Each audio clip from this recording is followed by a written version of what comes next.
Start with the Pledge of Allegiance.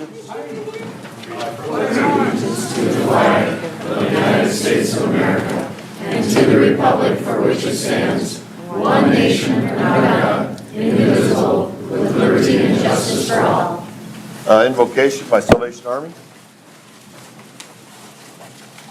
Not here? Okay. Roll call, please. Savers. Here. Goldammer. Here. Dosher. McCardle. Here.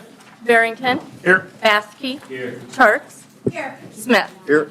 Okay, we have a quorum. Approval of consent agenda items. Items appearing on the consent agenda may be removed by a city council member for discussion at the beginning of formal agenda items. Is there anything you wish to remove? Discussion. No removal, but do you want to mention the new appointees? I will. Mr. Jory Hanson is being appointed to the Corn Palace Entertainment Board. He is part of Dakota Wesley, and that will be their representative on the board. Alex Heidinger, of course, is the Corn Palace, the Chamber of Commerce representative that will be on the board. And then again, we're reappointing Mr. Steve Morgan and Mr. Jordan Gow to the board, so.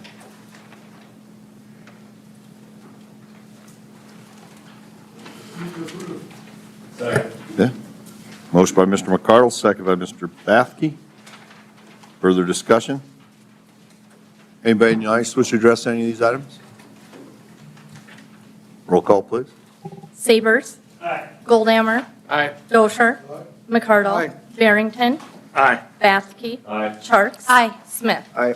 Okay, motion carries. Citizens input. If you need to address the mayor and member of city council on an item that is not on the agenda, excluding personnel items, please come forward to the podium, state your name and your concern. Presentations are limited to 3 minutes. Items will be considered, but no action will be taken this time. Dr. Allen. Mayor, it's good to see you again, and the members of the council. I appreciate the moment of your time to talk about the upcoming, I'm the director of the McGovern Center, and I've become involved in an organization called Braver Angels, which is a really exciting nationwide depolarization organization. They're really focused on helping to improve the conversation we have. We have real difficulty having conversation over political and cultural divides. And so one of the the topic, and I think some of you know this already, that we're going to address is the lake. So we're going to have a lake debate on October 23, and I really want this to be a helpful opportunity for people in the community to come and listen to both sides. We've got numerous people from the Friends of the Fire Steel and other sides that are going to be represented. And so I just wanted to come, and I know that October 23 works out to be a bad day for any of you because of the sale of lake property, and I think you're going to be in session at 6 o'clock. We'll start at 7. So if any of you would like to make a statement, I would be very happy to meet with you sometime. You wouldn't even have to leave your house. You could do it over Zoom. And I could record you and we can play it. So we're looking for 4-minute speeches, and I would prefer if I had one pro, one con. But I just want to give you the opportunity to let you know that we're planning this debate. We'll be following it, what are called Braver Angels protocols. And so if you would like to make a statement about whether you're for dredging or against is really the fundamental question, I think. I just want to afford you the opportunity. So I will leave some cards here, right down here, if you want to send me an email. And I also have some flyers, a flyer here with just events that the McGovern Center and the Braver Angels are going to be participating in. So if you don't mind, I'll just kind of get them going around. And on the 16th, we're going to have a red-blue conversation, which is a really exciting idea. It's the idea that we don't really talk to each other across political and cultural divides in a very constructive way. And so it's an opportunity for people to get together. We'll divide up in a room, more red people over here, blue people over here, purple people, and then we'll connect people together and have a kind of guided conversation. I've actually done this 2 or 3 times, and it's really a lot of fun and a very meaningful experience. Kind of hard to explain what it is, but it's a guided conversation across political divides. So those are some of the things that we're going to be doing with Braver Angels. If you have any questions, yeah. Sure. Oh, your cards. Yeah. There we go. I hope I brought enough. There we go. Are you trying to have one of these every week? It looks like you've got one. Through November, I kind of scheduled it with our scheduling that it came out November heavy. But we have one event in November, so a lot of stuff in October, sorry. And then one Braver Angels, we're going to have a debate on the question of whether or not we ought to have a cutoff age or, a age restriction for presidency, or we could discuss Senate, House, that kind of thing, too. I mean, there's increasing concerns about that type of issue. So we'd like to have some community discussion, and so I appreciate the opportunity to share with you all what Braver Angels is all about, and thank you for your interest. Please let me know if you'd like to make a statement for or against the dredging project. So, thank you. Thank you. Yeah. Hey, oh, there you go. All right. Anybody else wish to address council?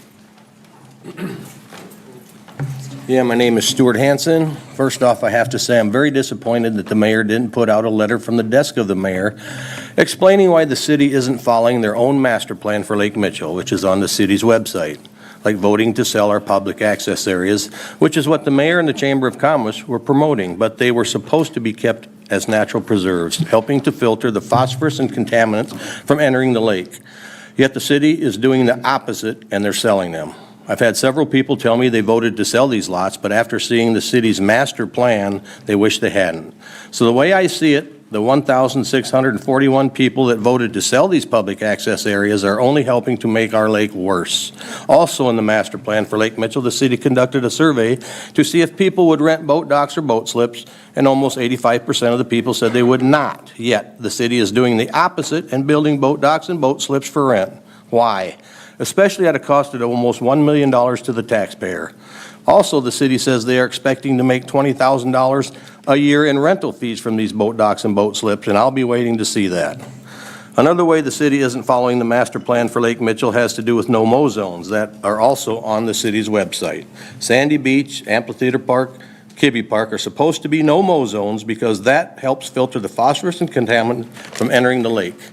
If you recall, most of the pictures in the Mitchell Republic of the algae problems are taken at Sandy Beach. Drive down to the beach sometime and look at all the deep ruts from the runoff coming down the hill. No-mow zones also save on labor, fuel costs, and wear and tear on equipment, according to the master plan. The city also hasn't established any buffer zones, areas of natural grasses or something similar that help to filter phosphorus and contaminants from entering the lake. Buffer zones between the riprap and the lake, buffer zones around the boat ramps in the lake, buffer zones between all the homes and the lake. If you drive around the lake by car or by boat, it's quite obvious that no one is following that plan either. Most all of the property around the lake has a steep slope towards the lake, meaning a lot of phosphorus and contaminants due to runoff are entering the lake. So why isn't the city really being serious about doing their part in cleaning up the lake? Also in the master plan, it asks where are the accessibility improvements needed? Accessibility improvements are needed, but the city has been taking away access to our public lake for years, but selling the public access area has got to be the worst. And on a separate note, I'd like to commend the mayor for not pursuing building a gun range on the city-acquired property west of town. There was a lot of opposition to it, and you certainly did the right thing. Thank you. Thank you. Anybody else wish to address council?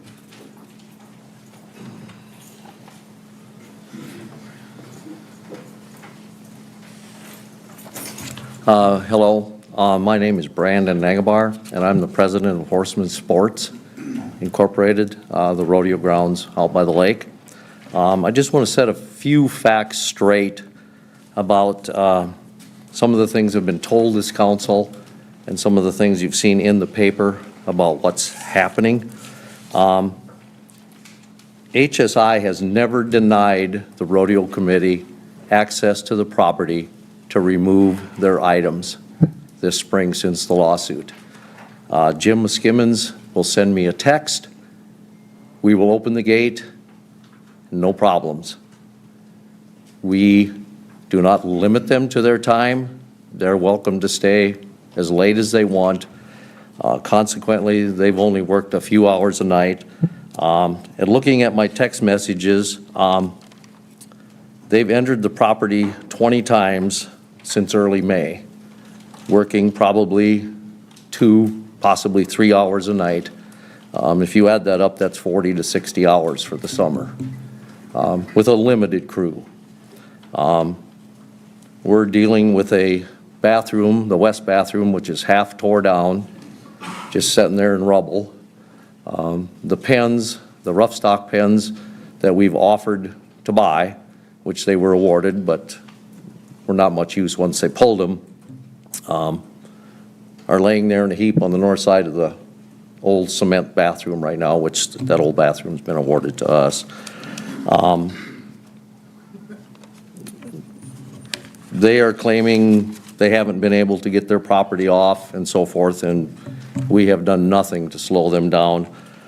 On the other side of the coin, their acts have been somewhat on the malicious side. From leaving the entrance gates open, we've requested numerous times, they need to shut the gates when they're on the property, and they just will not. We have livestock running out there free. If they're working, very easy, it could happen. It can happen to us. They sneak behind you and they're out on the road. And then we've had incidents with the west bathroom right before our shootout on the lake. They rendered that useless by cutting all the water lines and so forth, which cut the water off to the concession stand, so we had to redo that. The concession stand, we left them in on, gave them permission to go in and get their grills, popcorn makers. When we looked back, when we got in the building after they were done, we were also missing the water heater, the sinks, all the shelving, everything was gone. Okay, that's your time. Thank you. Anybody else wish to address council? Okay. Board of Adjustment, entertain a motion for City Council recess to the Board of Adjustment. Motion by Mrs. Charks. Second by Mr. Barrington. Discussion? All those in favor of the motion signify by saying aye. Aye. Opposed, nay. Motion carried. Hearing and action on the application for Jason Greenway variance permit. Jason Greenway has applied for a variance permit for a front yard setback 25 feet versus 35 feet from the northwest corner of a garage due to the radius corner intersection to line up with the neighbors' houses located at 5740 Island Court, legally described as Lot 47, Island, first edition of subdivision of southeast quarter, section 31, Township 104 North, range 60 west of the 5th primary in the city of Mitchell Davidson County, South Dakota, Enterprise Zone EUD urban development. Mr. Janigas. Mr. Mayor and Council, as you recall from our previous meeting, Planning Commission recommended approval of this 3-2 with 2 absent. There were letters in favor and opposed to this in your packet. I also put 3 letters in favor in front of you guys tonight that didn't make the packet for this council meeting. So you have those as well. Discussion at the meetings were asking what the hardship was to prove that. A couple of the board members thought that the reason they voted no was because they thought that the land could have been, the floor plans could have been changed to be able to fit a house in there without having to request any variances for it. The applicant's here, some other people are here for it as well. I can answer any questions that you have for me or anything else that you may request. There is no requirement that houses have to line up. And one of the reasons they wanted this was so that the houses would not line. Our zoning ordinance does not require that, and we do not regulate any covenants at all either.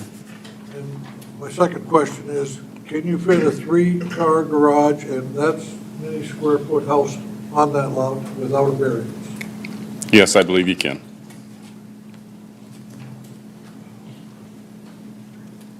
Okay, anything else? Mark, can you tell us how How, you would fit it on there? I mean, I haven't laid out anything specifically on there, but you could make the house deeper instead of wider. I guess without actually laying something out there myself or what I would intend to want on there. There's room to put it on there, or you go 2-story. Their covenants require so many square feet. Again, we don't regulate that, but if you go 2 stories, then obviously your footprint shrinks for the regular house portion of it.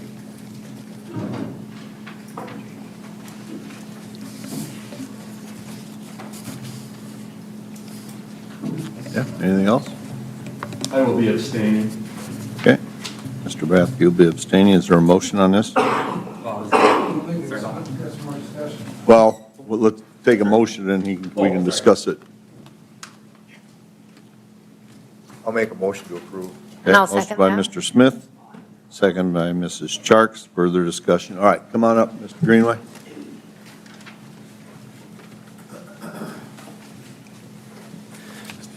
Good evening. My name is Jason Greenway. I'm here with my wife, Summer. As you guys know, we applied for the variance. I want to say thank you again for the opportunity to be here today. Last week, I shared an email with all of you in an effort to explain why we're requesting this variance, and I believe which addressed all of the concerns that had been brought forth by neighboring property owners. Out of respect for your guys' time, I'd just like to highlight a few key points and then answer any questions you may have rather than going over my email.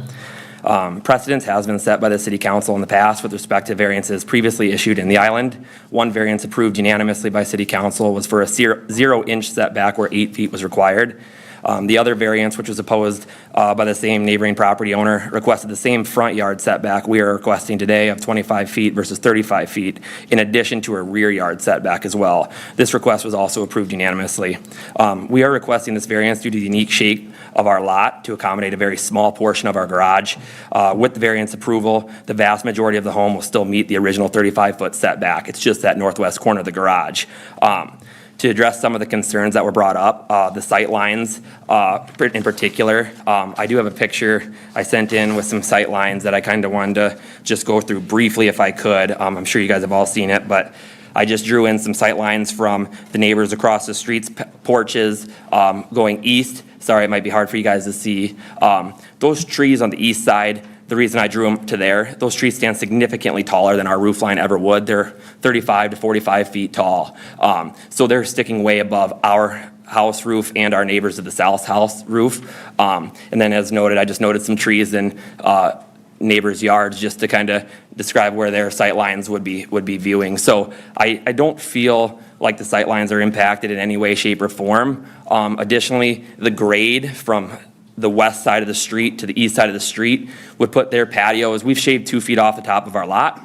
It put their patios about 10 feet to 11 feet above our lot, even before they're on their patios and sitting on chairs. So they're well above the elevation of our house to begin with as well. And then while you're on that picture, I know one of the concerns had been, maybe you could flip it on its horizontal axis, something like that. When you go back to the GIS map, you can see the indent coming down from the north side of the lot.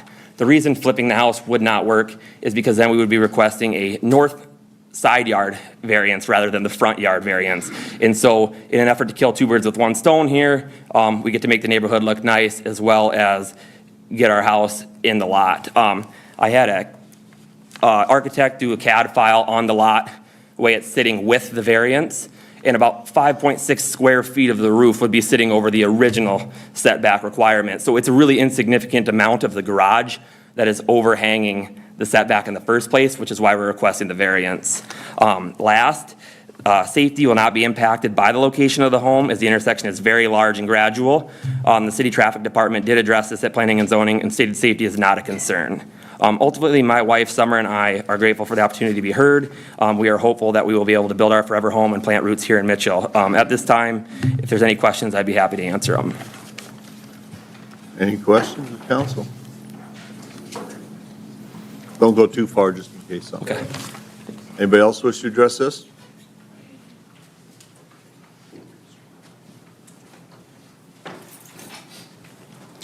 Good evening, I'm Jeff Bathy, I'm the neighbor to the west of the variance request, and I speak to you again tonight and explaining my objections to this. I'm gonna jump right to the precedents first. You cannot use precedents on a variance request. It's right in the city code that you cannot use that. So regardless of what happened in 2021, you have to take the merits of this specific variance request in front of you tonight. Allowing this variance does block a portion of my view and of the of the neighbor's view, and if you sit on, Ann Daly is the next door neighbor's house. If you sit on her deck, the house will partially obstruct the view, even if it's in there. That's fine. If you want to build a house inside your setbacks and it blocks the view of somebody, that's fine. But when you are asking to come out 10 feet farther, that's going to block 10 more feet of the view from the west homes. It does also encroach into the site triangle of the corner, causing a safety issue. The entrance to on Canal Circle is drastically lower than the intersection of Island Court, and seeing traffic come around that corner every couple of months, there's a potential accident on that intersection. And the biggest thing is that variances can only be approved if there's a hardship. I've yet to hear a hardship. You design the house with the land you have. That wasn't done in this case. So there's no reason why this house cannot be reconfigured, and it does fit on the lot. The previous owner that owned this lot had a 2,200 square foot home and a 3-car garage design they were going to build on the lot, and they didn't need a variance. So it can happen. 2 of the planning commission members, one being an engineer for SPN, voted against it for the simple fact that he said it can be redesigned and fit on the lot. And I know Mark did say that the covenants don't apply here, but this is directly in violation of our covenants as well, because everything that is built in the island has to comply with city code. And for this reason, I would ask you to not approve this variance. Okay, thank you. Anybody else wish to address it? Yeah, you can come up. I'd just like to take a quick second to counter a couple of those points as the way I see them, along with some others I've spoken with. As far as the covenants are concerned, I know you guys don't govern them. They read specifically that unless dues are paid dues are paid or you have a completed house in the island, you're not under the guidance of those covenants. So by getting the variance before we build, as is the process here, we will be in accordance with city code, therefore in accordance with the covenants. And then a lot gets brought up about hardship. I stated in my email, that's why I didn't talk about it earlier, but the curve is very unique on this road, and some of the city council members had a chance to come out there and look at it. And when you have a chance to see it, you really see what's going on and how there's a very small portion where that curve starts to taper really hard. So the whole front of the house meets the setback requirement, and then what causes the issues is as that curve starts to drop in and that radius turns, now you're losing ground rapidly. So it really is, as I mentioned, this insignificant amount of the property that is outside of the setback, and hence the reason we're requesting the variance. I went through a number of other reasons in there in the city code that was cited on why this meets the definitions of hardship, so on and so forth. So thank you. If there's any questions. Thank you. Anybody else wish to address? I'll just clarify one more thing, that yes, these covenants do apply. If they didn't, you wouldn't be required to build the house this size. So if the covenants don't apply, build a 1,000 square foot home, it fits. Yeah, thank you. Anybody else wish to address? Are you coming up to address this, Mr. Macheski? No, we're okay with it. Your dad's behind you. Sorry, Junior. I was here for another, I'm Chuck Mashesky, the developer. Jason, I think you lost the neighbor lottery. But the corner, I've driven it more than anybody, will not be affected with the variance as far as safety. I looked at it recently. The line of sight from the neighbor to the west house, whether it's up over further closer to the lake or with the variance, it'll be the same line. We're pretty proud of the island. The residents of Mitchell go through there on Sundays, and it's nice.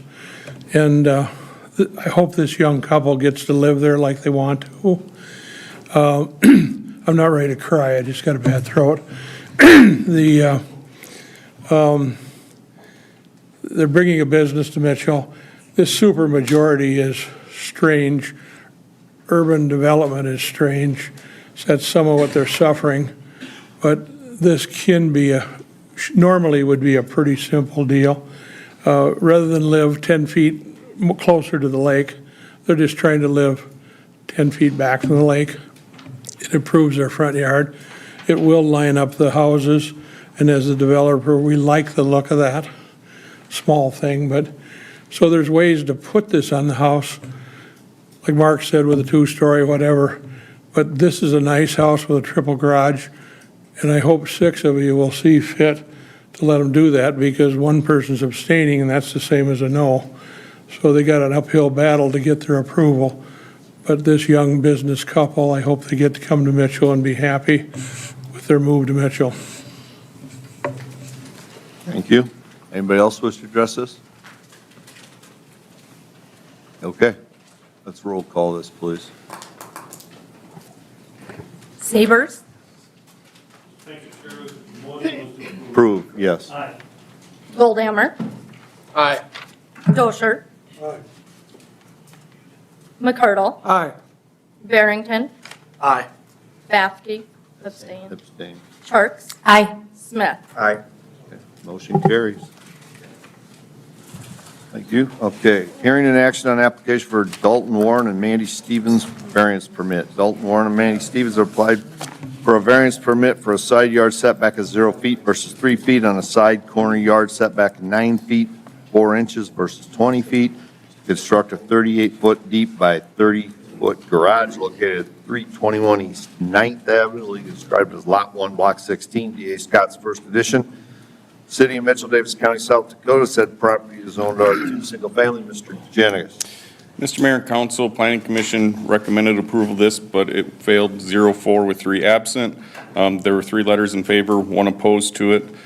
During discussion of this with the Planning Commission, they didn't have any issue with the 9-foot 4-inch on the east side. It was the 0 foot on the west side that they didn't like. It should be noted that this is also using they were going to put a 1-foot 4-inch overhang around the whole garage, so that's factored in there. So the wall would actually be the 1-foot 4-inch off of the property line, but per code, we go by the overhangs itself. There's a power pole to the south of where this garage is asked to be put, so they'd have issues driving in from the south side, so that's why they wanted to access off of the east street there. I have talked with applicants about this. If you are going to entertain a motion, it might be feasible to do 2 different motions with it, to do one for the side yard setback for the 0 versus 3, and one for the 9-foot 4 versus the 20 foot. So that way, if they can build on that, they still can get the variance on the east side and not the west side. Or this board could also put it to a 1-foot 6 or 2 foot from the west side instead of the 0 foot if you'd entertain to do that.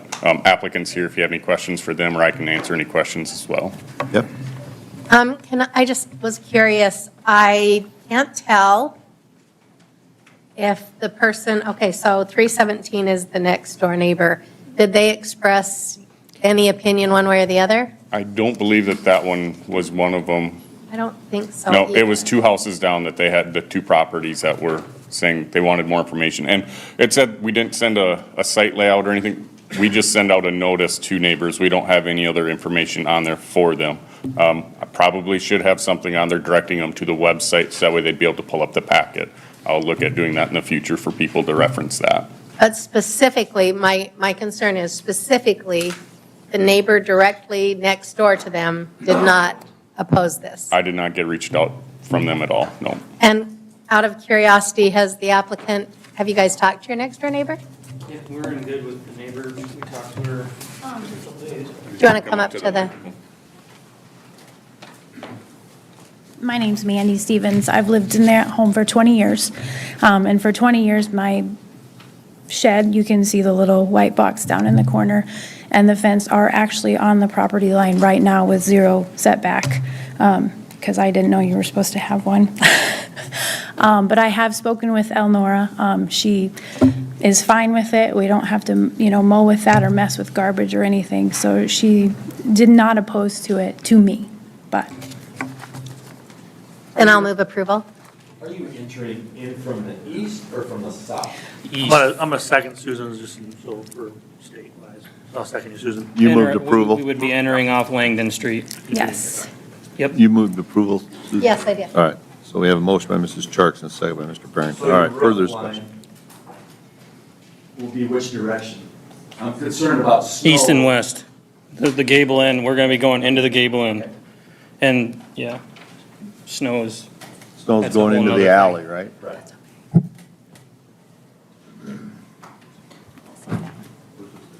Right. Okay. Anybody else in the audience want to address this? Okay. Are you making a motion to cover both of them in one motion rather than separate them? I'm just making sure I understand what you want. Yes. Okay. So the motion is to approve both the 0-yard setback and the 9.4 versus 20. Anybody else want to discuss this? Questions from council? Okay. All those in favor of the motion signify by saying aye. Aye. Opposed, nay. Motion carried.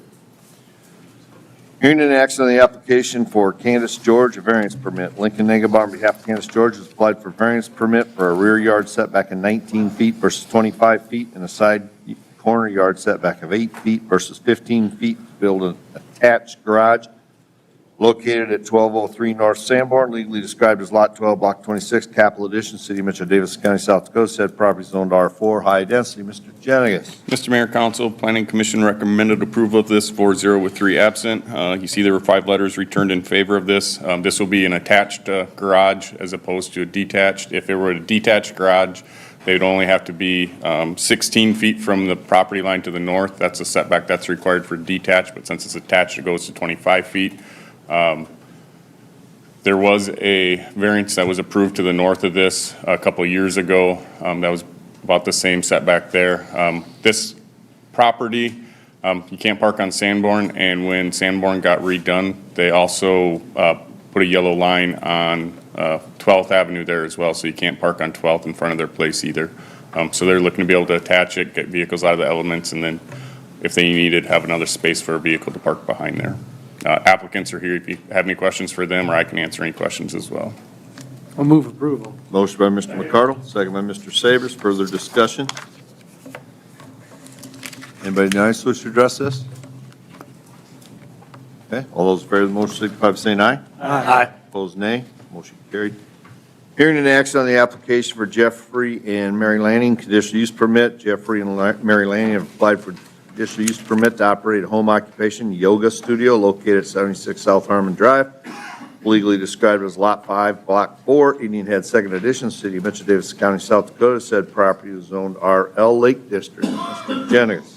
Mr. Mayor and Council, it is motion to approve. It is unanimous approval from those present. There is 1 letter returned in favor. Discussion during this is applicants would like to hold a yoga class there a couple times a week. It'll last about an hour each session. About 6 people would be attending this class. They've got a over-width driveway and deep driveway that they'd be able to handle the people that are coming for the class. For the conditional use permit, could have been administratively approved if there were only 4 people or once a week. So it just barely fits outside our criteria for a home occupation. Can answer any questions you have for me, and I believe the applicant's here if you have any questions for them as well.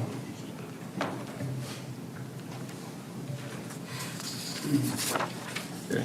Entertain a motion. Move to approve. Motion by Mr. Goldhammer, second by Mr. Sabers. Further discussion? Anybody in the audience wish to address this? Okay. Nothing from council? All those in favor of the motion signify by saying aye. Aye. Opposed, nay. Motion carried. Action to set the date for Board of Adjustment hearing 10/16/23. Zion Lutheran Church has applied for conditional use permit to operate a religious institute, church fellowship office, and hall and office space located at 601, 605, and 611 East 4th. 620 East 3rd Avenue is where the existing church is. Legally described as lots 5 through 7, Block 32, Cooley and Guernsey Addition, City of Mitchell, Davis County, South Dakota. Said property is owned R2, single-family residential. Set the date. Motion by Mr. McCardle. Second by Mr. Barrington. Discussion? Anybody in the audience want to address this? All those in favor of the motion signify by saying aye. Aye. Opposed, nay. Motion carried. Action to set the date for Board of Adjustment hearing 10/16/23. Zion Lutheran Church has applied for a variance permit for the following side yard setback along Burr Street of 17.5 feet versus 20 feet to account for point of building overhang. Front yard setback along alley of 16.5 versus 25 feet to account for pedestrian drop-off, roof, and overhang. Off-street parking on site of 0 versus 89 spaces. Standard parking and ADA parking is located on existing adjacent church property, and additional parking is planned for the next phase of construction to the east of the subject property. This is located at 601, 605, and 611 East 4th Avenue. 620 East 3rd is the existing church, legally described as lots 5 through 7, Block 32, Cooley and Guernsey Addition, City of Mitchell. It is County of South Dakota, set apart zone R2, single family. Motion by Mr. Smith. Second by Mrs. Charles. Further discussion? Anybody in the audience wish to address this? All in favor of the motion signify by saying aye. Aye. Opposed, nay. Motion carried. Entertain a motion for Board of Adjustment to adjourn to City Council reconvene regular session. Motion by Mr. Barrington, second by Mr. McCardle. Discussion? All those in favor of the motion signify by saying aye. Aye. Opposed, nay. Motion carried. Action to approve Agreement A 2023-41, South Dakota DOT Section 5311, entitled 3B Grant Funds. Mrs. Pickett. Mayor, Council, Jessica Pickett, Community Services Director. This is our annual operating and administrative grant funds we have for Palace Transit. Obviously, it's not what we applied for, it never is, but we are pleasantly surprised it came in higher than what we expected. Yeah, I don't know. Not very often. I don't remember the last time that happened. I'll move to approve. Motion by Mrs. Charks, Second. second by Mr. Goldhammer. Further discussion? Anybody in the audience wish to address this?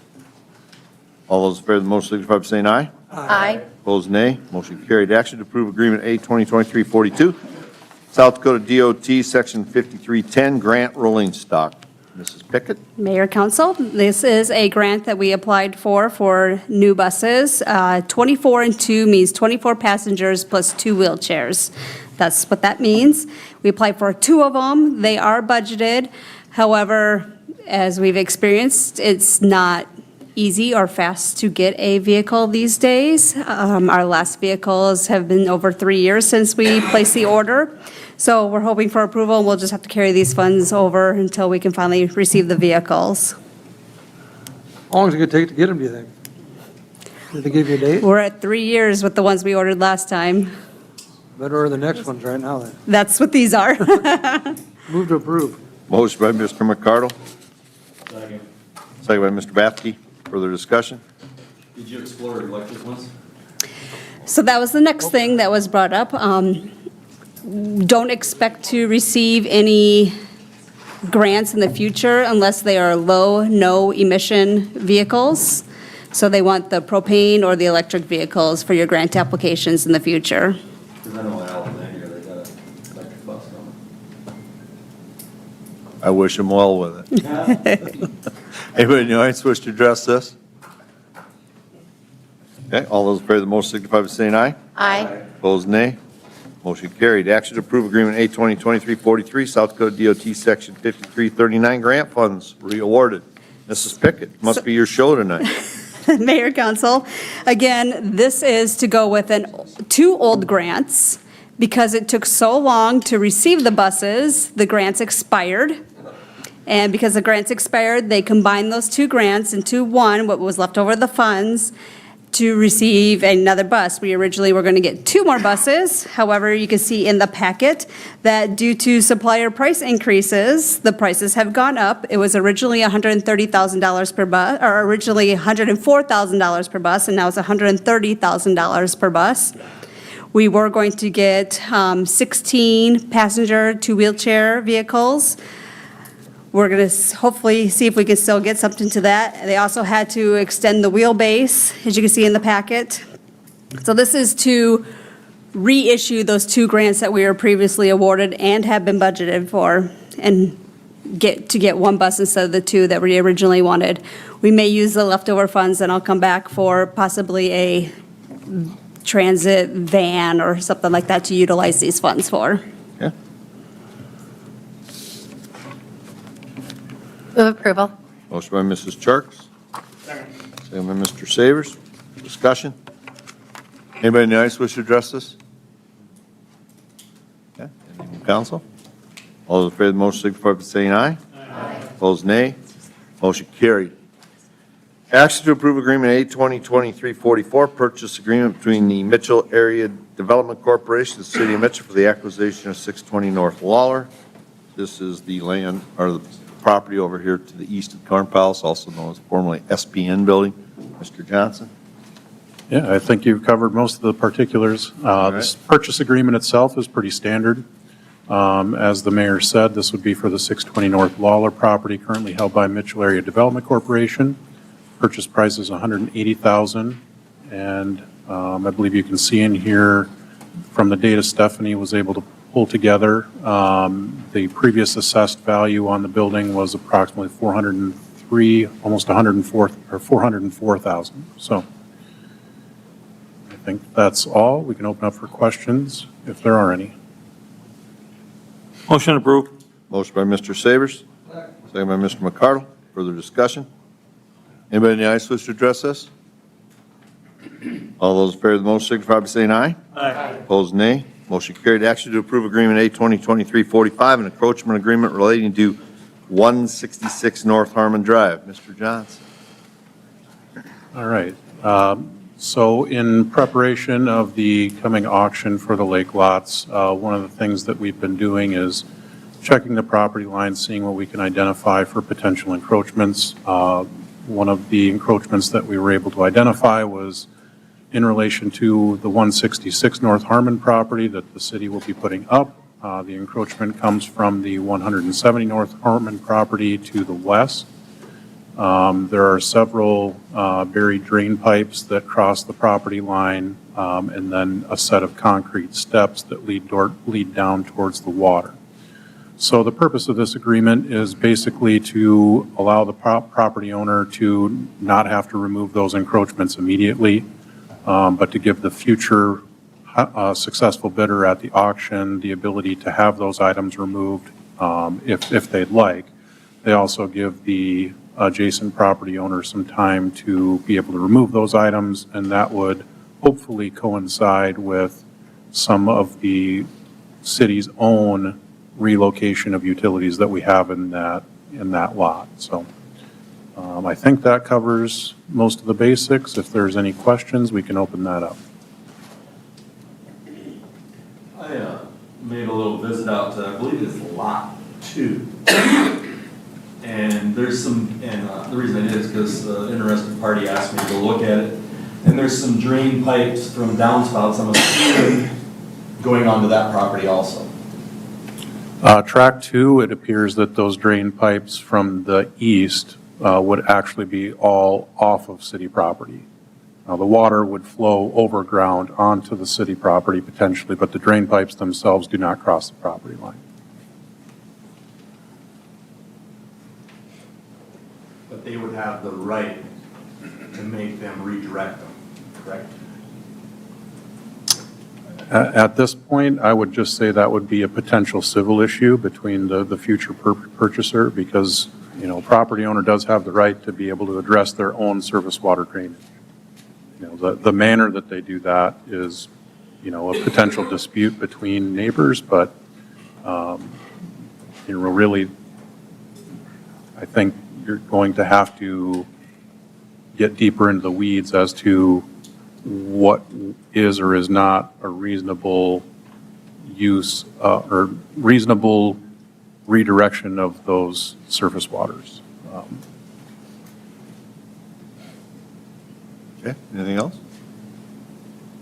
Do you have anything to add, Mr. Schrader? All I was going to mention is that the plats that we currently see now have around a 5 to 3 foot easement around all property lines to account for that drainage, and it's up to the adjoining property owners to drain it to that easement area.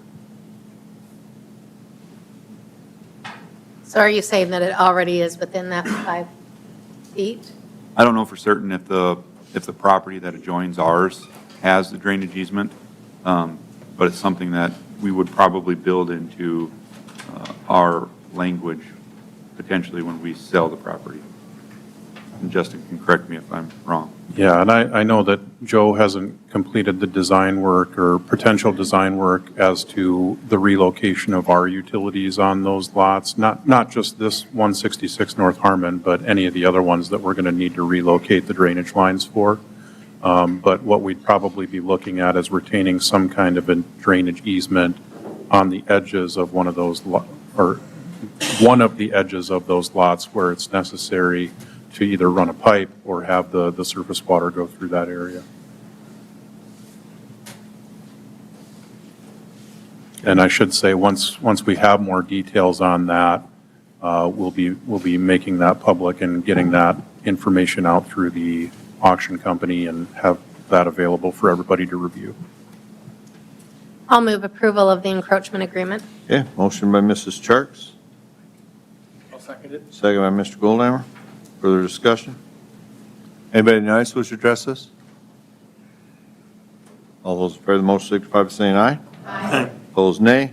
Motion carried. Action to approve Resolution R 2023-69, annexation of Lot AB3 in Lot H-3 in the northeast quarter of Section 34, Township 103 North, Range 60 West, the 5th primary in Davis County, South Dakota. Mr. Jenigas. Mr. Mayor and Council, Frederickson Restaurants LLC has petitioned the city of Mitchell to annex in a piece of property that they own. It is contiguous with city limits. There's nobody living, no registered voters on that property. There's also no improvements done to that property at this time. SDDOT has a lot of H lots along Highway 37, and a couple of years ago, they got rid of them and they went back to the adjacent landowners. This one, and actually the one to the south that Walmart owns, the county thought that when they got put to the landowner, that it automatically annexed them in. So if you look on that, there's one parcel number for those two lots. It's technically two different lots there. So this would allow them to annex it into the city limits, combine the two lots, then into one. We'll probably have to do the same thing with Walmart if they end up petitioning us to annex in. Until then, it'll have a piece of property in the county and one in the city. So it's actually some cleanup. So can you just, now that I'm looking at this picture, tell me again which other lot is in the county? That's the one that's in the county? The yellow one is technically in the county right now. Okay. The other one's in the city. Yep, and then the one to the south, yep, that one is technically in the county as well, but The other And- side of the lot. DOE has it in. And city. Walmart owns the one that's to the south? Correct, yep. Yeah, when they did all these AB3, AB2 lots, there's about 15 of them that they did at that time, and it just reverts back to the landowner, adjacent landowner. I'll move to approve. Okay, motion by Mr. McCardle. Second by Mrs. Charles. Further discussion? Anybody in the audience wish to address this? All those in favor of the motion signify by saying aye. Aye. Opposed, nay. Motion carried. Action to approve Resolution R 2023-70, plat of Tract A and Tract B, Big Dog subdivision. Mr. Janigas? Mr. Mayor and Council, Planning Commission recommended approval of this unanimously. It used to be one parcel. The land was sold to two individuals, so they are splitting it up. This is zone TWC, so it meets front yard setback and all side yard and rear yard setbacks. Also, it has ingress and egress to each of the parcels. Discussion during Planning Commission was about whether there's a fire rated wall in between the two. There is a wall in that building, but we'll deal with the building code side of it for that. This is just approving the plat. I can answer any questions you have for me. I will abstain. Okay, Mr. Bathke will abstain. Discussion? Have a motion? Motion by Mr. Smith. Second by Mr. Savers. Further discussion? Anybody in the audience wish to address this? Okay, all those in favor of the motion signify by saying aye. Aye. Opposed, nay. Motion carried, one abstention. Action to approve Resolution R 2023-71, plat of blocks 1 and 2 of Maui Farms, second edition, and, excuse me, a portion of Sam Street, a subdivision of previously platted Lot 4 in the east half of the west half of Section 31 Township 104 North, Range 60 West of the 5th Prime Meridian, Davis County, South Dakota. Mr. Janigas. Mr. Mayor and Council, Planning Commission recommended approval of this unanimously. It is outside city limits, so it'll be heard by the county as well. Prior to this being approved by Planning Commission, they also approved the master plan for this area. So there is a master plan for that, which mirrors the land just to the south of it. The plan for this is if this plat is approved by the county and the city, they will petition to annex it in to city limits and change it from urban development to the PUD to the south of it. So it'll be another 20 lots that they have just moving further north. Applicants here, if you have any questions for them, or I can answer any questions you have for me. Remind me what PUD stands for? Planned unit development.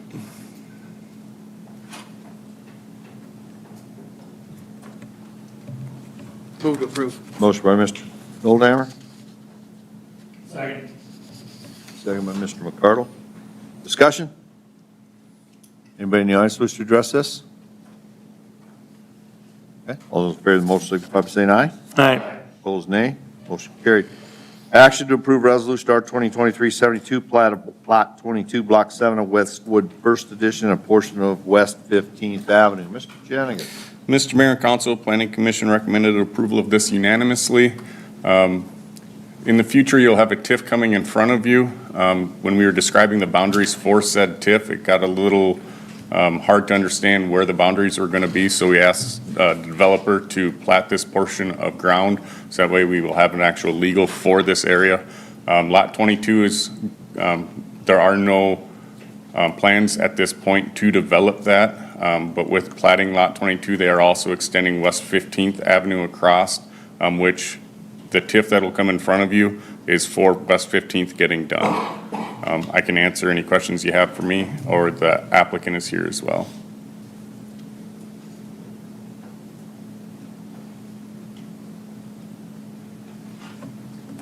I'll move approval.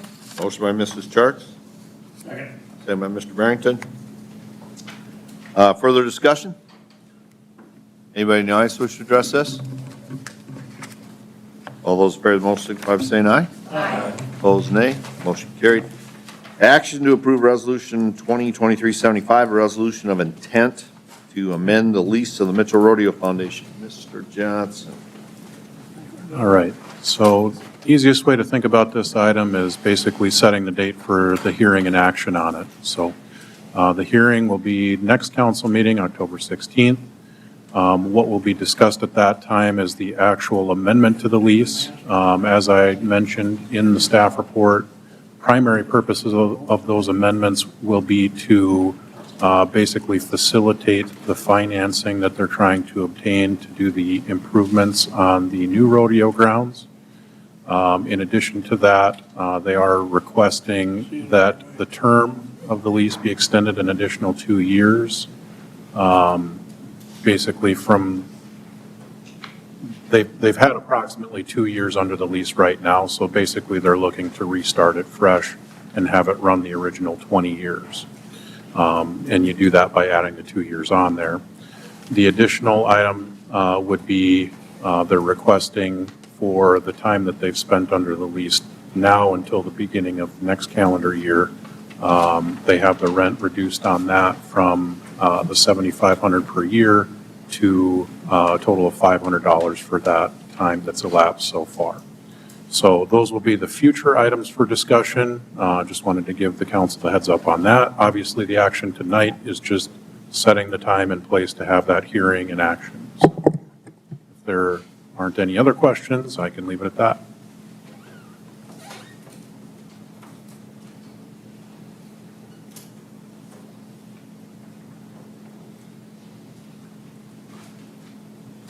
I'll move to approve. Motion by Mrs. Charks, Second.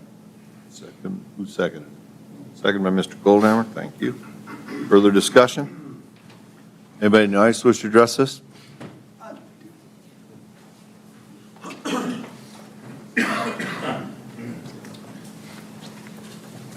My name is Wade Music. I've been a member of the Horseman Sports Incorporated. We own the rodeo grounds that's been in a lawsuit with the Corn Palace Stampede for the last 3 years. Everybody's familiar with that. What you guys do with your lease, that's 100% up to you. Makes no difference, but after going through this for the last 3 years, I want to caution you. Some things that obviously just came out in the paper. You're looking at $250,000 to $300,000 to put in a sewer system for this place that wasn't thought about. Now you're talking about putting gray water tanks out there. It's already a low ground. It's supposed to be the drainage for the whole 9 soccer complexes. And you need to be cautioned because they'll change the deal repeatedly, all through shady legal activities and basically not telling the truth. And that's what's going to be happening. You're going to see a plethora of bullshit coming your way. Watch your language, please. I'm sorry. I apologize. And they're going to continually bleed you for money. I pay a lot of property tax in this town through several businesses, 180 rental properties, and I hate to see my money getting all spent, wasted on something that's totally 100% unnecessary.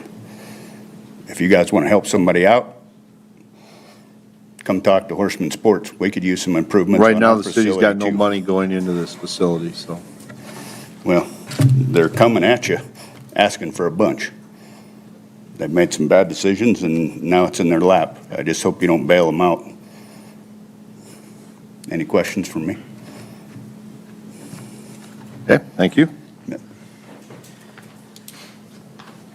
Anybody else want to address this?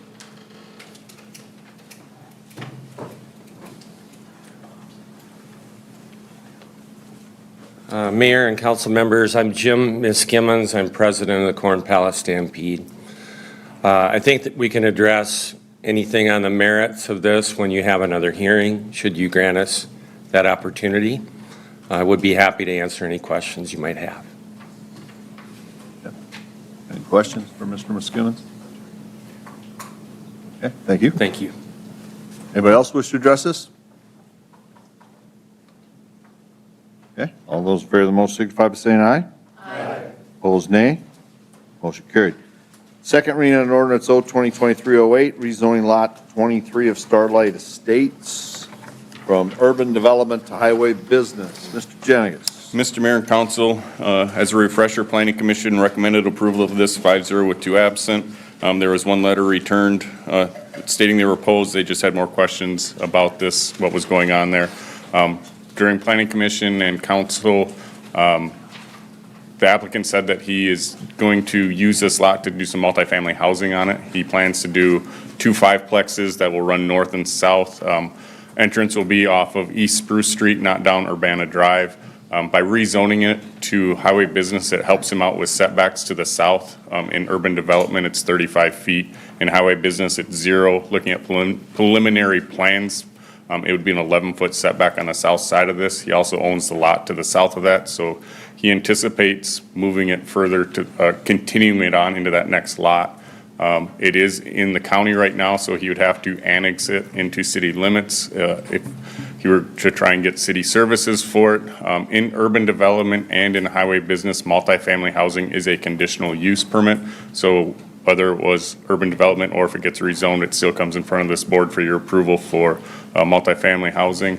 And also has to go to Planning Commission if it's rezoned to highway business for a site layout, being highway business. Applicants here, if you have any questions, I can answer any you have as well, and I have not received any other comments from anybody since our last meeting. Entertain a motion. This is second reading. Motion by Mr. McCardle to approve second reading. Second. Second by Mr. Barrington. Further discussion? Anybody in the audience wish to address this? Okay. All in favor of the motion signify by saying aye. Aye. Opposed, nay. Motion carried. Motion to adopt. Move it up. Motion by Mr. Barrington. Second. Second by Mr. Savers. Discussion? Anybody in the audience wish to address the adoption? Roll call. Sabers. Aye. Goldammer. Aye. Dosher. McCardle. Barrington. Aye. Bathke. Aye. Charts. Aye. Smith. Motion carries. Entertain a motion to enter into executive session in accordance with South Dakota Codified Law 125-23 legal. Motion by Mr. McCardle. Second Second by Mr. Barrington. Discussion? There will be another item after executive session. So, all in favor of the motion to enter into executive session, signify by saying aye. Aye. Opposed, nay. Motion carried. We'll go into my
Anybody fall asleep?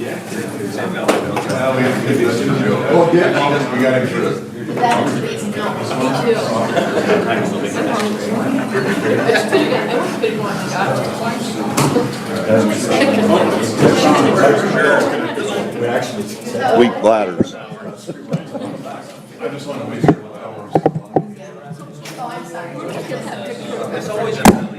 Whoops. Oh, no. I don't even know who it was. I told us. She could have done better. Really nice guy. The real picture. The guy that was. Yeah, dude. It's all my brothers and sisters.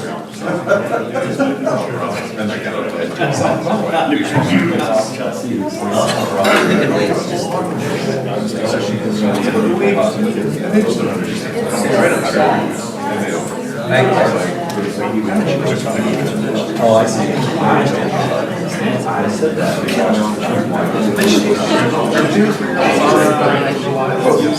It just looks like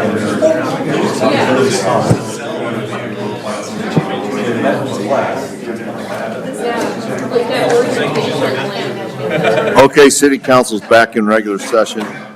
Our last item, hearing and first reading on ordinance 02307, establishing Business Improvement District Number 4. This is the hotel bid.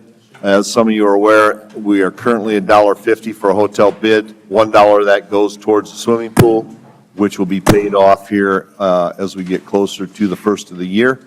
The other 50 cents currently goes to the SEA, and that is used to promote things and bring it to Mitchell. The new ordinance that we're proposing will take that up to $2, and there's a few things that Mr. Johnson wants to bring up relative to this, so take it away. All right, so I think the mayor's hit on one of the important distinctions is that the existing bids were set up for $1.50. This one would be $2 per room. There are a couple of other changes.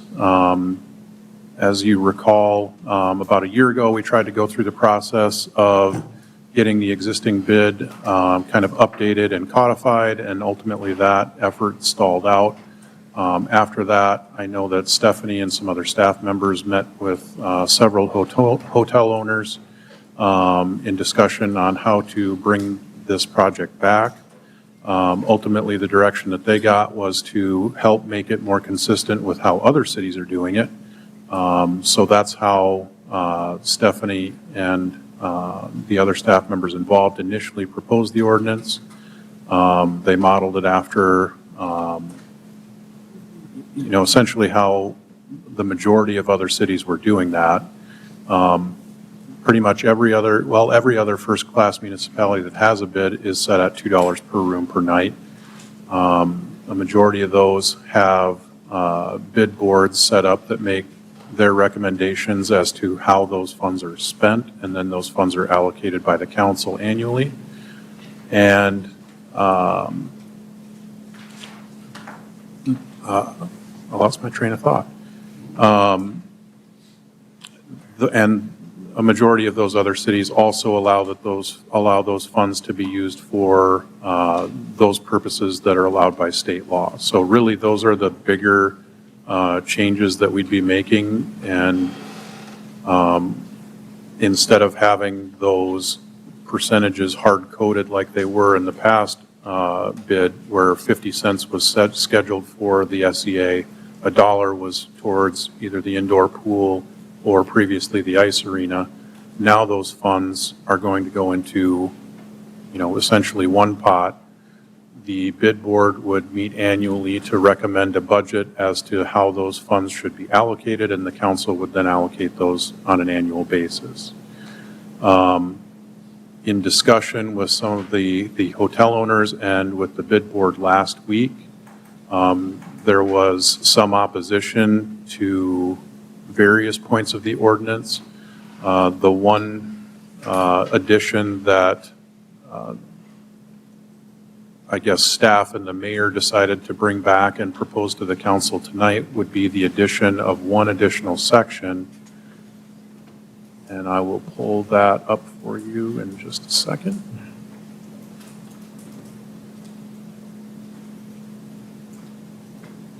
would be this proposed section 15 here. That would relate as to how the hotel owners would be able to dissolve the district. Currently, the statute would allow those hotel owners to come in and request that the district be resolved, but there is a requirement under the state law that they can only make that petition if the funds are used solely for promotion of the district. What this would allow is for them to still submit that petition to terminate the district, regardless of whether those funds are used solely for the promotion or if they're used for some other purpose that is allowed by the state statutes. So, you know, I guess there were some concerns by the hotel owners as to how those funds would be being used. What this would allow them to do is if they see that those funds are not being used appropriately in their minds, they can come in, they could bring that petition in, and then it could terminate the district at any time. The only caveat to that would be is if there was some kind of ongoing debt associated to that, the district would not be able to terminate until whatever that project was paid off, and then the district would terminate at that time. And I think, let me address one other concern that came up before we open it up for questions, is there was some concern about the composition of the bid board. What I suggested at the last bid board meeting was if they'd like to modify the composition of the bid board or expand the membership, my suggestion would be to implement this bid as it has been presented and with the amendment that you've got in front of you tonight.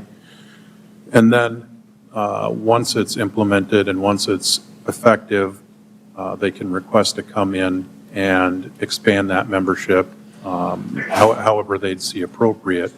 And that process likely could be completed before that bid board would be making any kind of recommendation on their next annual budget anyway. So shouldn't really be out anything. The downside of trying to do that now is you essentially have to start this entire bid process over by going back, establishing a new boundary, setting a new bid board, setting the various hearings, doing the 30 days notice again, and really that puts you at this point probably further out.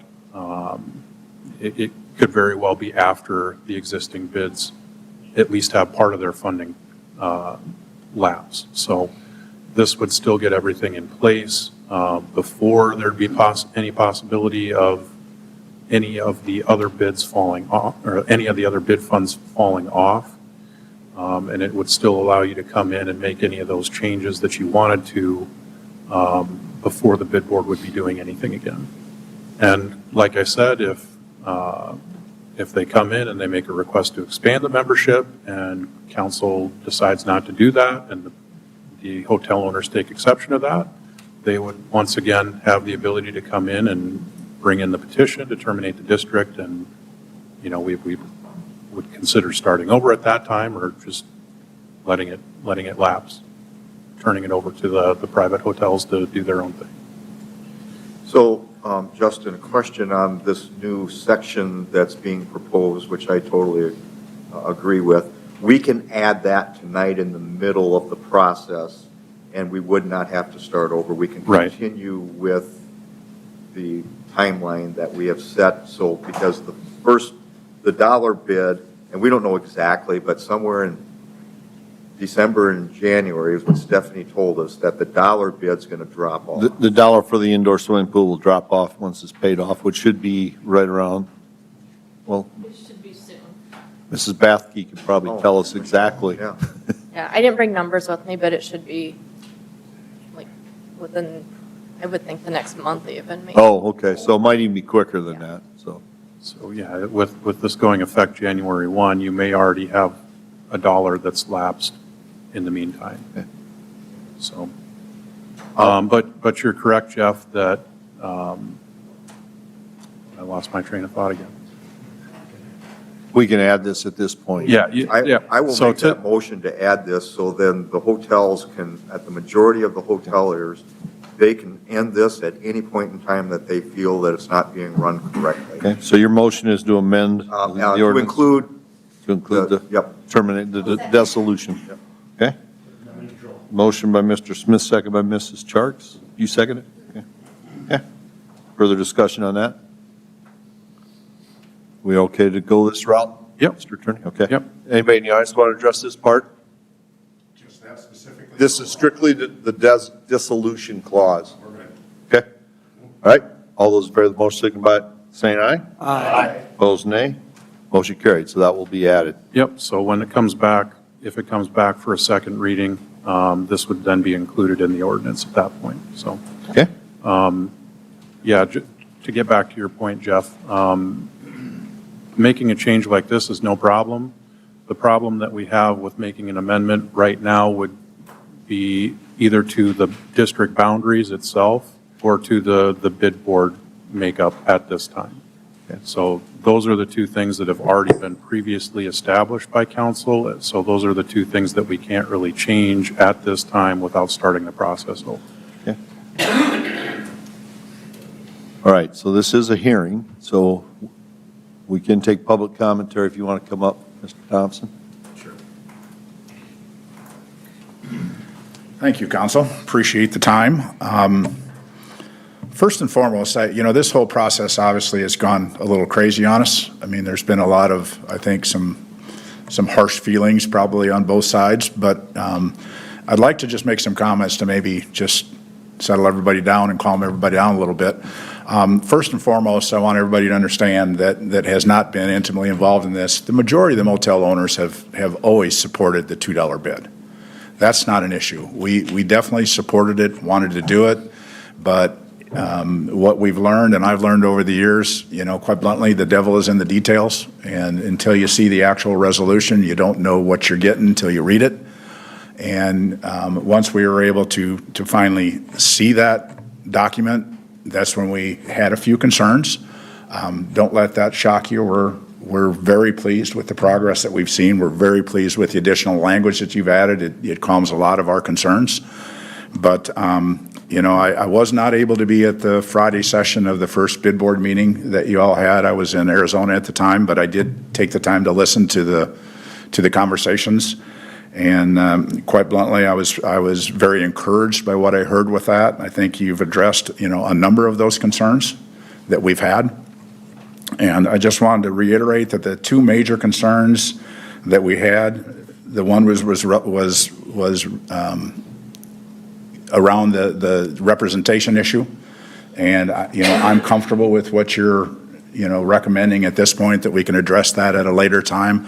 I don't necessarily understand all the details of why we can make this change, but not that change. But as long as, we're able to do it at some point in time, I'm good with that. And I think we can get there. And I've talked to the board members and they're supportive. And I heard on the conversations that you all would support that as long as we can keep this process moving. So, I'm clear with that one. The only thing that I would like to do, and this is a little bit selfish on my part, but I'm hoping you can humor me on this one. I would like to clear up the comments that's been made about the offering of a board position to myself and Jeff. And I don't think anybody's intentionally doing anything here, okay? I'm not pointing fingers at anybody, but it's true that when the mayor sent me a text back in, I believe it was early July, that was offered along with a number of points that were brought up about the proposed bid. I mean, there was a series of things that we talked about. I did respond to that text, by the way, and addressed some of those other comments, but I did not respond to the board position. And I just want to clarify why I didn't. At the time, I didn't feel like I had enough information to accept a position on the board. I didn't know what the resolution was going to look like. I wasn't sure if I could support the resolution. To me, it was premature to agree to join a board that I wasn't even sure if I could back the resolution. I wanted more details. I didn't think that it was the time to make that determination because there was just too many things in the air. Now, maybe that was my fault, but that's the way that I looked at it. I mean, it's kind of like, volunteering to take a job without knowing what the job is.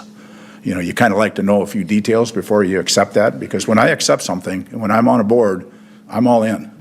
I'm not going to accept a position and then come back and vote to kill the resolution. That just doesn't set well with me. So that's the reason that I didn't accept it at that time. I thought we would have more time later to make that determination. And, I assumed, quite bluntly, that we would see a draft resolution or something like that early enough that I could say, okay, I can support this, I can back this, I'll get on board.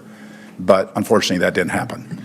So I just kind of wanted to clear that up. And again, Bob, I'm not accusing you of anything. I think it was just kind of an honest mistake on both of our parts to maybe not follow through quite as well as we should have.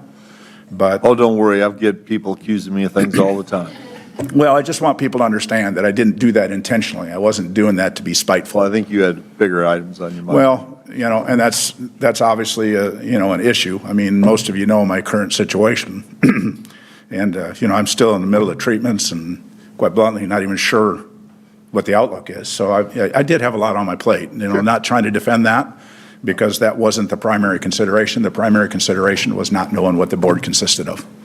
So, we're by that. I'm good with that. I don't really care if I'm represented on the board. I would accept the position, but if there's other people that are better qualified, I'm okay as long as we have better representation, and I think we're going to be able to get there.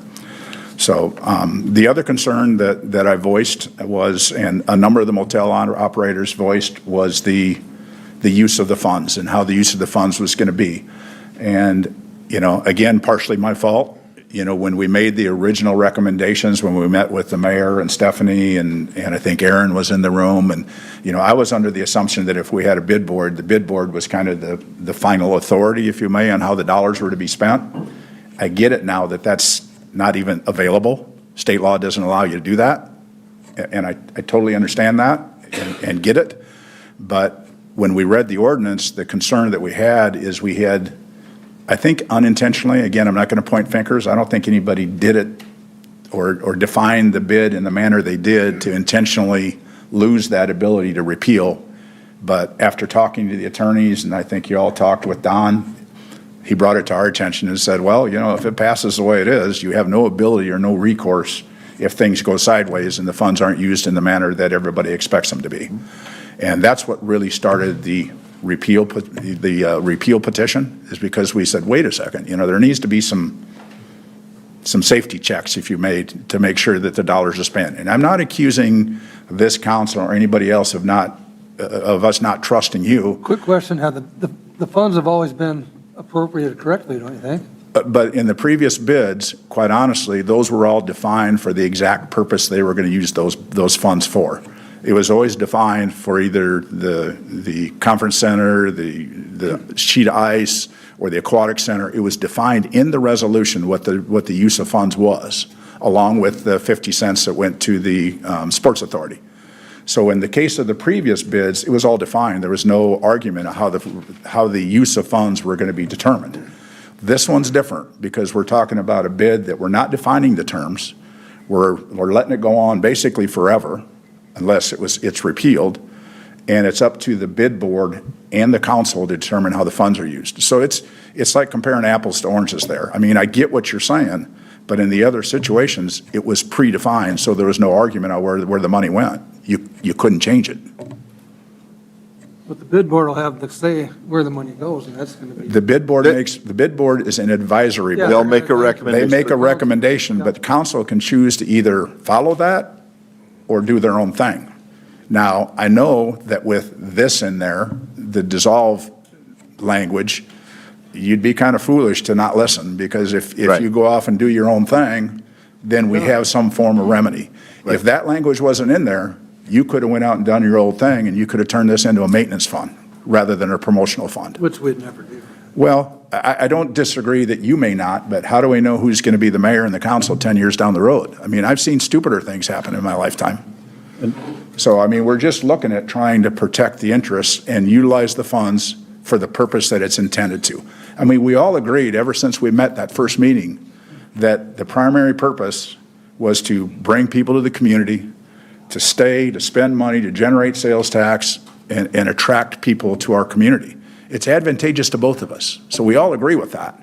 But, I'm not sure I'd want to be in your position, because when you get ready to do your city budgets for the year, and you're short cash, and you see a fund sitting out there that's got $350,000, $400,000 in it, and there's no language to stop you from taking that money and using it for maintenance, that's an awful strong temptation, and we just wanted to avoid that. I'm not accusing you guys of doing that. I would never do that. I would like to think you would have better heads on your shoulders. I can tell you But- as long as I'm here, that won't happen. But I don't know who's going to be in your seat 4 years from now. No, or next year. So that's why we were looking for that language to kind of protect our interests. It wasn't a situation of distrust. Jeff, I know you made some comments about us not trusting the council. It's not a distrust thing. It's just holding people accountable and making sure that it's being used for the way that it is. You know, I mean, I was a little set back at some of that because, you know, when I look back on the 3 bids that we've done previously, you know, we built a conference center, we built an aquatic center, we've built an extra sheet of ice, we've put, I don't know how many dollars into the Sports Authority, but a lot. And that's all worked. It's worked well, and nobody's complained. We've written our checks, we've sent the bill in every month. You know, there's not been any issues with that, other than the argument of should it be $2 or $1.50? And the majority of the motel owners that I know actually wanted the $2. It was the small guys that kind of put a kill to that. So I don't like being blamed for that because it was reduced to $1.50, because that wasn't my doing, that wasn't my decision, nor was it Jeff Kral's or any of the major motels. It was the little guy's vote that kind of ruined that one. We support the $2. So in a lot of ways, we were all on the same page. I mean, quite bluntly, we were on the same page. But, you know, I mean, I look back on this and probably the lesson that can be learned is how do we avoid this in the future? I mean, this got it got way uglier than it needed to be. And, you know, I'll take a little responsibility because, like I said, after one of our earlier meetings, Bob, we as motel owners didn't really step up and push the process like we should have, but you hit it on the head. You know, I had a bigger fight to battle at the time. And again, not an excuse, but, you know, I had a lot on my plate.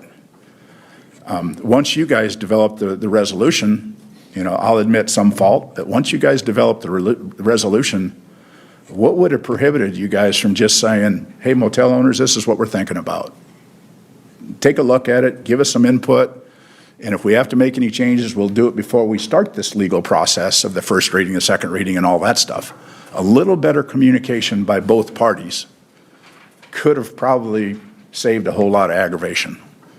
And I don't want the bids to get a bad name and a bad reputation because we just didn't really, I don't think either party did everything they could have to make this a little smoother. And that's kind of where I'll end that one. But like I said, you know, those first bids, to my knowledge, you know, it got to be over $2 million that's been contributed and spent on behalf of the community.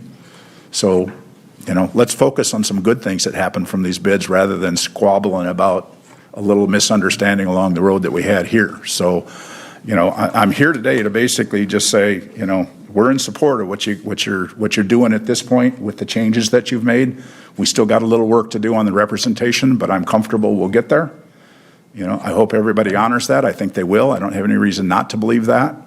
So, I think we're going to get there, but, you know, we kind of hit a bumpy road. One other thing I want to mention since Dave's here, you know, Dave was kind of beat up a little bit because he was so-called, I don't know if it was called intimidated or strong-arming these people to do this resolution to kill it. Dave's the one that went out and talked to all the motel owners this go-around after the change in the resolution and got the owners to agree not to kill it. So, you know, you may have beat him up a little bit. Maybe you owe him a little thank you at this point because he's the one that went around and changed their minds to support what we got going today. So I didn't like to see Dave get beat up on that one. The only other question that I had, and I'll make it short, I think I'm done. I did have another question regarding the termination of the old bid, but from what I read on the sheet up there, at the end of the year, the bid number 3 goes away and 4 replaces it.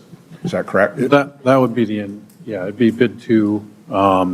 The intention with that is to have one finish at the end of the year and move right into the new. Right. I just didn't want to make sure that they overlapped so that all of a sudden the motel owners had a $2 bid plus the remaining 50. I don't think we can do that. Yeah. Well, and I didn't think that was the case, I just wanted to clarify it. Yeah. The other one that only is, difference. yeah, the Sorry, only other I'll one cut you off, that's but, kind of interesting to me is, the defining of the district, and I'm not sure how that language came about, not my opinion, but it seems like it was kind of focused on the properties within Mitchell that are hotels. Is that correct? Or is it the complete city limits? Is the district defined as the city limits excluding the 28 properties? Or is it the district includes the motels that are included? Because, and the reason I asked that question, I don't really need an answer today, is what I'm wondering is if there's new properties that come into the community, I know my place is coming, are they going to be subject to this bid, or because they aren't defined in the bid, be exempt? They are, it's Yep, in the they- city limits, and we excluded any of them that are under 27 rooms or something, 28 rooms. Yep. Okay. Yeah, So a so- new motel would be subject Be to in it, Okay. yes, we- unless it were less than 28 rooms. Yeah. We and- built and in- That's what I was concerned about. I wanted that to happen. I want to maximize the Right. effort while we're doing it. We do too. Yep. There's language both to include a new hotel that would qualify, and there's language to remove a hotel that may no longer be in operation or may have gone below that room limit, so. Okay. I'm not the best prepared because I was actually doing treatments today in Sioux Falls, but I think I wrote things out, and I think I covered them without reading it to you, so I think I got everything. Dave, do you have anything you want to add? No, I think you covered it. Okay. And I can tell you too, Jerry, that you got my verbal commitment that when January, when you guys meet, and you come back and you tell us what number you want, and if anybody disagrees, you might as well just verbalize it right now, but I'm going to be on board of supporting what number you want. If you want all hotels on there, add all 12, but whatever it is. But in reality, we're not going to get hung up with that because of the language. We all know that we're going to be living under the language that 51% can kill this at any point. Right. And that was by far the most important change to the motel owners. That's what put us over the hump, I'll be real honest. I hope we never have to initiate that. It's my desire to see this thing go on for as long as we can and generate money for the Sports Authority and other folks to help draw people into the community. But like I said, I just understand how city government works, and sometimes the temptation to dip into those pots is pretty strong, and we just got to have some safety valve, safety check there. So I appreciate that, Jeff.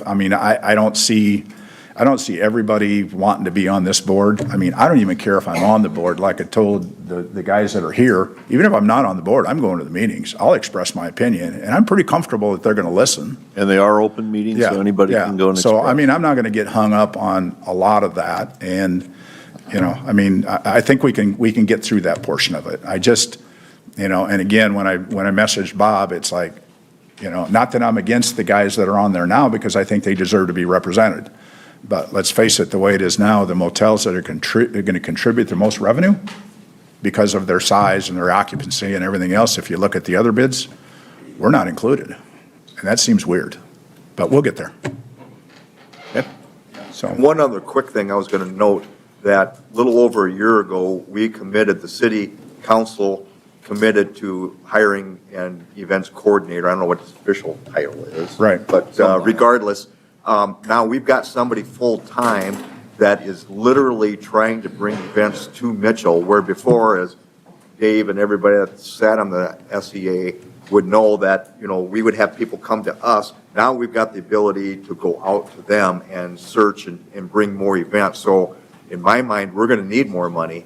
Yeah. Because we can get more and bigger events here as a result of raising more money and bidding them out so we can get them here. there's never a shortage of requests, I'll guarantee you that. And, and I will encourage and I will ask her to attend too, because the person that we tend to forget about is Jill Larson that runs the city conference center. She gets state organizations calling all the time wanting to bring a conference to Mitchell. But quite bluntly, most of those state organizations want a little cash on the side to help pay for rooms for, their boards and their, there's always people coming and saying, we'd like to come to Mitchell, but it's going to take, $10,000 to get us there. So She does sit on the SEA. Yeah, she sits on that, but she needs to be involved in the bid side of it too. And whether it's formal position or just going to the meetings, I don't care. The people that are on the bid board just need to be aware of what the asks And are. raising more money is going to be the key, and that's what we're trying to accomplish. Yep. And that I think we're all working for the same goal. Like I said, that's what we all started out with. We were all kind of on the same page. It was the details, and I really don't believe, especially the language that did the, caused the problem with the repeal thing. That wasn't something somebody did it intentionally. It just happened. I mean, it's the way it was worded. So we resolved it and we moved on. That's the way it should happen. But I wish we would have done that before we ended up getting into this legal process and making everybody look like they got a black eye. Because, I mean, as a motel owner, most of us are obviously wanting to promote Mitchell and be a part of the community. And a lot of us have committed a lot to make Mitchell a better place to live. And I kind of felt like we were getting a black eye for a while there. So we'll get through it. So at the end of the day, we're good. We can support it as long as we follow through with those things, and we'll continue to make recommendations and hopefully be successful in getting people come and generating sales tax revenue and bed and booze tax and everything else that goes with it. So Justin and Bob, do you think we should continue the hearing to the next meeting, or is everybody, or do you think there's going to be more people to come and comment? I don't. I'd like to, you brought up a point I wanted to know.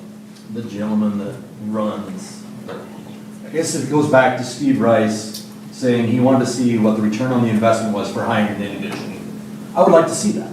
It may help them see a little bit more of what he's doing, bringing more people to town. I would like to see that. Not just, he brought up pickleball tournament. I want to know what kind of dollars he's brought to the city. Has it worked out paying him $80,000 a year? Is it worth it?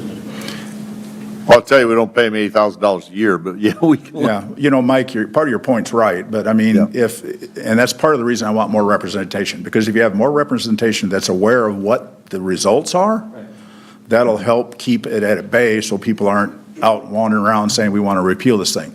The more people that understand how that money is being spent and where it goes is a good thing.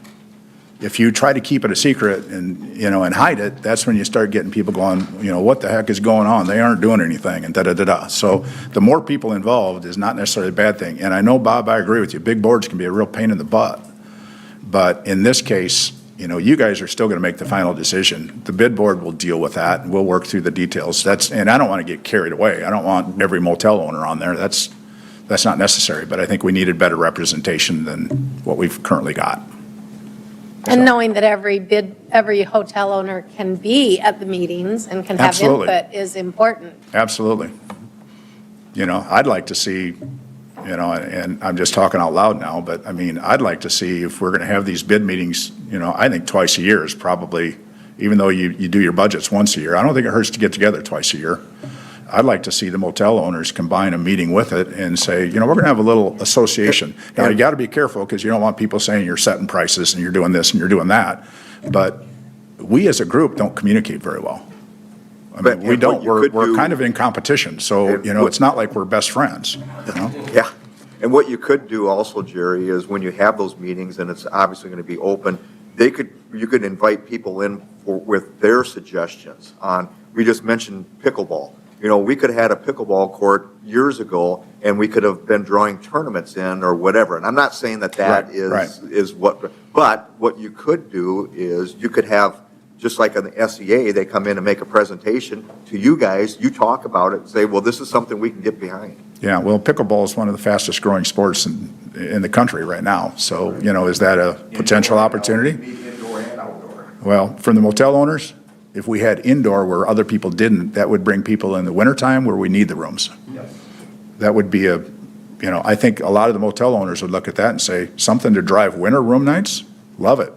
Do I really need stuff to drive room nights in the middle of summer when we're running 95% occupancy? Not really.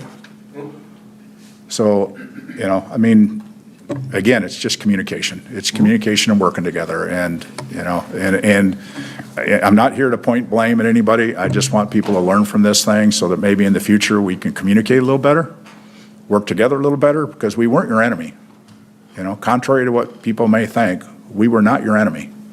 We were on board. It was just the language that caused us some problems. Going back to your question, Jeff. Yeah, so I feel we're all on common interest on moving the same direction? Is it? Would it close the benefit hearing? you guys, Jerry, to carry this over, the hearing part over another meeting? Dave, what do you think? I mean, you talked to the guys. I think most of the owners are, with the current language, I think they're pretty on board, aren't they? They're okay with the changes that you've made and with the promises that the bid board has made with Okay. more representation. I think they're okay with moving forward. Okay. I mean, I'd like that's always been our two concerns, and you've kind of addressed both of them. So granted, there's a little bit of that trust issue, Jeff, that we're gonna follow through on that, but I'm okay with that. And if you don't, we have the option. You're not gonna do that, though. I don't believe that for a minute. So I think the owners of the motels are okay at this point, if you guys are. I don't know who else would want to speak. Okay. We can carry it over for a meeting. Yeah, it wouldn't hurt, but if you want to close out the hearing at this point, that's fine too. You're still going to have the second reading and you'd still have public commentary during that, so. But if you want to close out the formal hearing at this point, there's not a whole lot of downside to that. I'd just like to make one more point, though, that, so people know that the city reached out to all the hotels on the south side of the interstate. It was kind of made like we excluded the south side of the interstate. But we reached out to all the hotels. No, I don't, again, Kevin, I'm not accusing anybody of anything. I think that the fault there was probably the fact that you were going after owners specifically. Yep. And a lot of those owners don't live here. Most of them don't. So, they don't want to travel to Mitchell to attend a board. I don't see a problem with a general manager, representing their interests. Because quite bluntly, if you're going to try to get a Jim Keeler that owns 140 motels to come to Mitchell, it ain't going to happen. But if you said, I want his Mitchell general manager to be part of it, I think you'd have a whole lot better chance. Well, we asked about general managers as well, and most of them said, no, we'd rather not put our general manager on it, so, or the two that we talked. Well, the ones I know that Dave and I weren't addressed on that one, but let's not get into that because it doesn't matter. I mean, we're okay at this point. Even in the language, it says that motel operators can sit on the board, so that's a general manager. So it's, the language in the resolution allows managers, not just owners. So, but my point is that to try to get the owners could be kind of difficult. Dave is an owner, I'm an owner. Unfortunately, I don't know how long I'll be able to serve, but I'll do my best when I can. So on the point of the hearing, do you want to continue the hearing, or do you want to end it? I think like Justin said, they've got the ability to come in on second reading and give any new information or additional information or what. So I guess I'll go ahead and make the motion to end the hearing. Okay, Second. Close it. All right. Anybody want to address that? Okay, anybody else want to talk out there? All right, all those in favor of that motion signify by saying aye. Aye. Opposed, nay. Okay, first reading. Placed on first reading, entertain a Move motion. to place on first reading? Motion by Mr. Barrington, second by Mr. McCardle. Discussion. Anybody want to address the first reading? I should probably just make one additional comment, Mayor, since we talked about the existing bids. We'll need to terminate those by separate process, so that's why it's not included in the ordinance or anything at this time. Those need to be done separately. Okay. All right, all those in favor of the motion signify by saying aye. Aye. Opposed, nay. Motion carried. We're adjourned.